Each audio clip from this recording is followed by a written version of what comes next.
est 9h45, quand vous voulez vous parler d'un problème, en tout cas d'un témoignage, celui de Sabine qui habite Sète, qui est propriétaire, dont la maman est propriétaire d'un appartement et qui malheureusement un locataire qui ne paye plus. Sabine, bonjour, merci d'être avec nous. Avec nous aussi pour en parler Pierre Autus, merci d'être avec nous, bonjour. Vous êtes le directeur général de l'Union nationale des propriétaires immobiliers. Vous nous donnez des petites astuces pour éviter de rencontrer ce type de problème. Sabine, vous allez nous expliquer, vous aviez un studio, votre locataire est allé dans l'appartement qu'a acheté votre maman qui est un T2 et depuis il ne payait plus. Alors il a payé les 3 premiers mois et ensuite à partir du mois de juin plus de nouvelles, plus rien. On avait accepté le locapass pour la caution, on l'a jamais reçu. On ne sait même pas s'il a fait les démarches. Et ensuite, après, j'ai écrit des lettres de mise en demeure de payer à plusieurs reprises en recommandé. Et depuis le mois de juin, je n'ai plus de nouvelles. Et il reste à ce jour 1 200 € d'impayés et plus aucun contact. Donc j'ai fait une demande de résiliation de son contrat par courrier recommandé début octobre parce qu'il s'en va théoriquement le 28 janvier. C'est une location meublée, c'est 1 an de bail. Et donc, on ne sait même pas si il va partir ou pas, et on a la trouille, quoi. On ne sait pas ce qui va se passer, quoi. Est-ce que vous avez essayé de joindre son employeur, ou en tout cas d'enquêter autour de lui ? Oui, bien sûr. J'ai appelé son employeur avec qui j'ai gardé de bons contacts parce qu'il y avait eu quelques petits soucis à une époque pour redresser un petit peu le truc. Et en fait, son employeur m'a dit qu'il s'était fait licencier en commettant une faute grave. Après, il m'a dit un bon conseil. Il me dit méfiez-vous. Donc méfiez-vous. Moi, je peux pas faire plus. Il est dedans. Apparemment, il serait installé avec quelqu'un et un enfant maintenant, mais on ne sait pas plus. Donc, on l'a su par des voisins. Est-ce que le bail que vous avez mis en place, est-ce que vous êtes soutenu par une entreprise ou c'est de vous au locataire ? Alors c'est de propriétaire à locataire, c'est pas la première fois qu'on le fait. Donc moi c'était un bail meublé avec 3 fiches de paye, avis d'imposition, les choses en règle. Et puis il était tout seul, donc célibataire, sans enfant, il n'y avait pas de problème. Ouais, c'est ça, il correspondait. Et le revenu et sa location était de combien, le loyer ? Le loyer est de 575 € charges comprises. Ouais. Et ses revenus étaient au-delà de 1 500 € net par mois pour une personne seule sans enfant. Ouais. Donc ça correspondait, quoi. Ouais. Tout à fait. Pierre Autus, vous qui êtes l'Union nationale des propriétaires immobiliers, alors est-ce que c'est assez régulier ? Est-ce qu'on a des chiffres ? Est-ce qu'on parle de 25 millions de propriétaires en France, privés, 37 millions de logements aujourd'hui ? Est-ce que c'est quelque chose qui arrive assez régulièrement ? Alors, les impayés de loyer sont un fait réel et qui impacte énormément. C'est un peu effet tache d'huile, c'est-à-dire qu'on entend beaucoup parler, ça terrorise un peu tout le monde, notamment dans les mises en location, parce que quand quelqu'un rentre dans un logement, qu'il soit meublé ou en location nue, d'ailleurs je veux pas accabler votre auditrice, mais c'est vrai que même une location meublée, avec un bail d'1 an, il peut rester dans les lieux sans aucun problème. C'est juste que l'issue du bail pour un congé pour reprise ou pour vente, c'est facilité, mais tant qu'il est dans les lieux, ce sont des procédures qui doivent être mises en place, avec notamment l'aide d'un huissier et ensuite d'avocats, et ça doit passer au tribunal et devant le juge pour qu'il ordonne l'expulsion avec le recours à la force publique si ça ne s'opère pas de manière amiable, et ensuite le préfet doit lui-même après activer dans un délai de 2 mois le recours à la force publique pour que la personne sorte et que ce soit pas pendant la trêve. Alors 2 questions, qui prend en charge les frais ? Alors les frais d'avocat, les frais de huissier, de recommandé, etc., c'est évidemment à la charge du propriétaire, sauf à ce qu'il est prévu de prendre une protection juridique, donc un système assurantiel qui l'aide dans les impayés de loyer et dans sa procédure. Mais si ce n'est pas le cas, eh bien il doit payer ça de sa poche. Il peut éventuellement, si le locataire en question est en réalité solvable, demander des indemnités, des dommages et intérêts en plus du paiement du loyer. Mais c'est quand même assez rarement le cas. Souvent, les locataires sont impécunieux, ils ne sont pas en capacité de payer le logement. Et ce qui est très important, c'est le cas qui nous est décrit ici, Sabine. De Sabine. Eh bien, on a quand même un peu l'impression, je ne connais pas le dossier dans le fond, mais que la personne est terriblement de mauvaise foi. C'est-à-dire qu'il semble qu'elle se soit fait licencier pour faute grave par son employeur. Il est venu et au bout de 3 mois, il a cessé de payer le loyer. Et le propriétaire se retrouve, lui coincé. De bonne foi, coincé par une personne terriblement de mauvaise foi. Nous, ce qu'on dit, c'est qu'il faudrait que les gens qui sont vraiment en difficulté dans leur logement, on leur trouve des solutions rapides.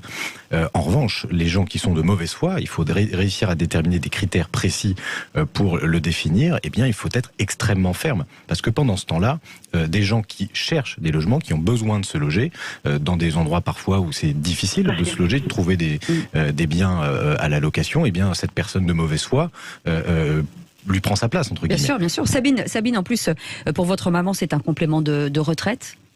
Alors il faut savoir que ma mère a vendu sa maison suite au décès de son mari, et c'était une indivision, donc elle avait que la moitié de la maison de propriété, donc elle a dû s'en séparer, elle pouvait plus assumer de toute façon. Et le T2 qu'elle a mis en location, c'était son lieu d'habitation au départ, qui aurait dû être, et elle n'a pas les moyens de payer ni les charges ni d'y habiter. Donc elle est hébergée chez quelqu'un à titre gratuit, et elle comptait sur ce complément parce qu'elle a 434 euros, elle a 434 euros de retraite et de pension de réversion pour la totalité de ce qu'elle a. Non, mais c'est ça qui est terrible, quoi. Là, en plus, on rentre, Sabine, dans la période, on est rentré dans la période hivernale, dans la trêve hivernale jusqu'au 31 mars. Est-ce que ça veut dire, Pierre Othus, que pour l'instant, il n'y a pas d'expulsion possible? Alors, l'expulsion n'est pas possible. En revanche, le conseil qu'on donne à tous les propriétaires, à l'UNPI, dans nos chambres de propriétaires partout sur le territoire, c'est de prendre les choses le plus tôt possible et d'engager les procédures et les procédés dès le départ. Recommandé, commandement de payer, intervention de l'huissier, etc. et procédures contentieuses. La trêve hivernale n'empêche pas les propriétaires de commencer à engager une procédure contentieuse au tribunal. Et donc, il faut y aller tout de suite. Il ne faut pas perdre de temps. Même si le locataire semble de manière amiable dire oui, je partirai en janvier parce que c'est la fin de la première année d'échéance de mon bail, etc. Je pense qu'il est plus prudent, effectivement, d'engager une procédure. Mais l'expulsion effective n'arrivera pas avant la fin de cette trêve hivernale, et chance lui sera donnée si le locataire est bien expulsé avec recours de la force publique si nécessaire dès l'été prochain, ou en tout cas avant la fin, avant le début de la prochaine trêve hivernale. Oui, parce qu'en plus, on enjambe. Oui, parce qu'en plus, Sabine, dans le cas précis, là, il y a maintenant un enfant dans l'appartement, dans le foyer, en fait, c'est ça. Oui. Alors déclaré, non déclaré, c'est sûr parce que sur le contrat c'est une personne célibataire. Après, d'après des voisins, il y a un enfant qui serait dans le coin avec une compagne. Donc, mais pour moi, je sais pas comment faire parce que ils sont là sans droit ni titre. Donc, est-ce qu'on peut avoir un recours? Je veux pas mettre non plus une famille à la rue, mais à ce compte-là, qui régularise leur situation. Mais même je peux pas garder ça dans l'appartement, c'est pas prévu pour quoi. Pierre Othus, je comprends parfaitement. Et là, ce que dit cette dame est extrêmement important. C'est-à-dire qu'on note bien que les gens ne font jamais ça de gaieté de cœur et se sentent un peu coupables, entre guillemets, de se dire je vais mettre potentiellement un monsieur, voire une famille, puisque il semble y avoir un enfant et une dame avec lui. On ne fait jamais ça de gaieté de cœur. Mais d'un autre côté, on défend aussi son propre intérêt et sa propre famille. La maman qui est dans une posture compliquée, qui a besoin de revenus complémentaires, qui doit payer des charges, des impôts, etc., etc. Il ne faut pas qu'un problème se transfère systématiquement vers le propriétaire. Aujourd'hui, on a trop appuyé la solidarité nationale sur les propriétaires en se disant ils sont propriétaires, il y a assez peu de cas en réalité, ils se débrouillent, ils sont proprios, donc à la rigueur ils sont riches, donc ils se débrouillent. Aujourd'hui on s'en rend bien compte que ça coince, et que ça coince très fort, et que les gens en ont terriblement marre de cette situation où de plus en plus, quelles que soient les réformes qu'on fait sur ce sujet, on ne solutionne pas les problèmes. Et du côté du locataire, d'avoir une épée de Damoclès en permanence, pendant des années parfois, de savoir qu'on va se faire expulser, ça n'est pas sain non plus, parce qu'on ne sait pas à quel moment et à quelle sauce on va être mangé, et à quel moment, même si on connaît l'issue. Et donc tout cela n'est pas sain, et il faut impérativement trouver des solutions de relogement. Et à la rigueur, si on trouvait des solutions de relogement rapides dans les 6 mois, pour les propriétaires, ce serait à peu près raisonnable et acceptable. Et puis pour les locataires... Ça veut dire aller vers du logement social, alors? Pas nécessairement. Oui, du logement social qui doit pleinement jouer son rôle dans cette situation-là. Mais ça nécessite aussi de bien différencier les gens de bonne foi et de mauvaise foi. Il y a toujours un intermédiaire entre les deux, à voir comment on peut opérer ça. Mais il faut être ferme avec la mauvaise foi, généreux avec les gens de bonne foi qui sont réellement en situation difficile. Sabine, est-ce que vous avez les moyens de prendre un avocat, justement? Absolument pas. Absolument pas. Qu'est-ce qu'on fait dans ce cas-là? Est-ce que ça veut dire qu'il existe des aides solidaires? Est-ce qu'il y a des organismes justement qui peuvent aider les propriétaires, comme dans le cas de Sabine? Toute la partie précontentieuse, je prêche pour ma paroisse, vous pouvez vous renseigner auprès des chambres de propriétaires. Alors c'est moyennant une cotisation, alors voir selon les cas et selon les chambres de propriétaires. Il y en a localement par département? Comment ça fonctionne? Il y en a partout, dans tous les départements. J'entends l'accent du sud de cette dame. Nous en avons du côté de Sète. Elle est à Sète. Donc de Sète, on a une chambre à Béziers, on a une chambre à Marseille, on a une chambre, dans chaque département souvent. C'est la chambre nationale, c'est la chambre, c'est la chambre des propriétaires, UNPI. Chambre des propriétaires immobiliers, quoi. Voilà, chambre des propriétaires immobiliers, UNPI, souvent il y a le panneau UNPI qui est accolé. Partout.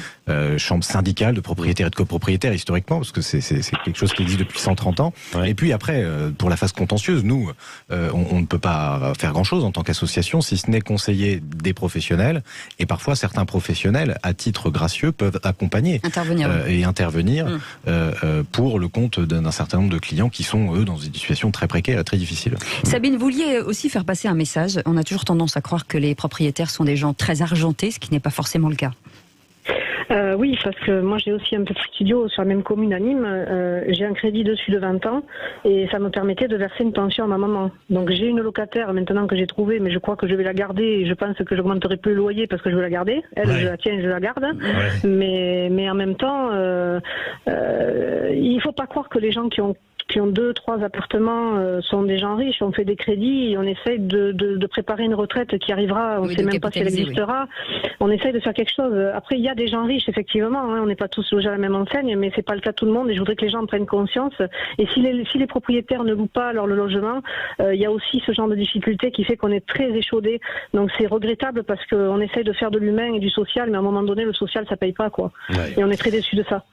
On comprend. Merci beaucoup en tout cas, Sabine. Et vous transmettrez nos amitiés à votre maman. Merci d'avoir été avec nous. Et puis l'UNPI, localement, vous pouvez vous renseigner auprès de l'UNPI. C'est probablement à Béziers ou il y en a peut-être même du côté de Sète. Vous pouvez regarder. Vous dites que vous connaissez le directeur général maintenant. Voilà, c'est ça. Merci Pierre Otus d'être venu ce matin aussi. Merci pour ces La France à vos côtés. Merci à vous.